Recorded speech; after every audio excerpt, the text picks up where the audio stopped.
Hello दोस्तों, फिर से स्वागत है आपका नए वीडियो के साथ। किसी गांव में पंडित दीनानाथ नाम का एक ब्राह्मण रहा करता था। वह कर्मकांडी पंडित थे। समय पर पूजन भजन करते थे। हरदम स्वयं को ही पवित्र पावक समझा करते थे।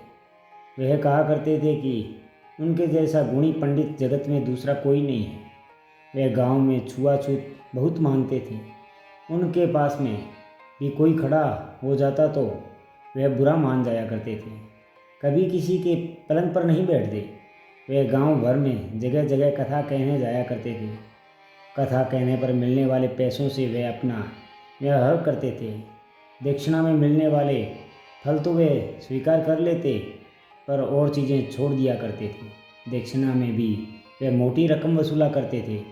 दक्षिणा न देने वालों को वे लोक परलोक की ऐसी बातें सुना देते कि सुनने वाले लोग भयभीत होकर उन्हें कुछ ना कुछ देने के लिए बाध्य हो जाया करते थे। गांव के कितने ही गरीब उनके घर पर मुफ्त काम किया करते थे, अपना कर्तव्य मानते थे। ऐसे लोगों को वो मुफ्त में आशीर्वाद देना ना चूकते थे। उस दिन वह नदी से स्नान कर घर लौट रहे थे कि तभी राह में चमड़े का काम करने वाला बुधन न जाने कैसे उनसे टकरा गया। अब क्या था, पंडित दीनानाथ के गुस्से का पारा 7वें आसमान पर जा पहुंचा। वे गुस्से से तिलमिलाकर बुधन को मारने दौड़ पड़े। वे बड़बड़ाते हुए बोले, स्नान कर लौट रहे ब्राह्मण को छूने वाले को घोर पाप पड़ता है। जा, तुम सुखी नहीं रहेगा, तुम पाप का महाभागी बनेगा। बेचारा बुधन डर के मारे कांप उठा। वे लोटे पैरों नहीं दोबारा नहाने चले गए। दोबारा नहाकर वह स्वयं को पवित्र कर लौट आए। बुधन ने बोले, पश्चाताप तो तब होगा जब तुम जंगल से चूल्हा जलाने की लकड़ियां लाकर मेरे घर के पिछवाड़े में डाल जाओगे। बेचारा बुधन पंडित जी की आज्ञा मानने को बेबस हो गया। कुछ दिनों बाद गांव के पास वाले शहर के किसी धनवान आदमी के घर से कथा पढ़ने का निमंत्रण आया।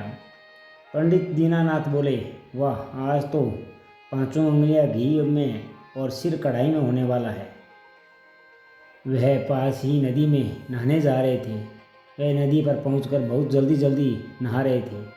कथा के बाद पहनने के लिए वस्त्र भी दक्षिणा में मिलेंगे, यह सोचकर वह पुलकित हो गए थे। तभी जल्दी में ना जाने कैसा उनका पैर फिसल गया। वे बहते बहते बीच नदी में जा पहुँचे। वे नदी किनारे बैठकर लोटे से नहाना जानते थे, तैरना उन्हें नहीं आता था। अब तो वे खूब जोरों से चिल्लाने लगे। तभी नदी तट पर बुधन उन्हें नजर आ गया। वे बुधन को चिल्ला चिल्ला कर पुकारते हुए कहने लगे कि उन्हें बचाए, वे डूब रहे हैं, उन्हें तैरना नहीं आता। बुधन बोला, पंडित जी, मैं तैरना जानता हूँ, आपको बचा लूँगा, पर आपको दोबारा नहाना पड़ेगा, मैं छोटी जाति का हूँ। पंडित जी रोते हुए बोले, अरे भुला जा रहे हो, आज तो तू ही मेरा भगवान है, मुझे बचा ले, वरना बगैर कथा कहे ही मर जाऊंगा। बुधन का दिल पिसीज उठा। उसने नदी में छलांग लगा दी। थोड़ी ही देर बाद बुधन प्रयासों के साथ पंडित दीनानाथ को नदी के किनारे सकुशल ले आया। बुधन भगवान बनकर वक्त पर आ पहुंचा था, वरना वह आज डूब कर मर जाते।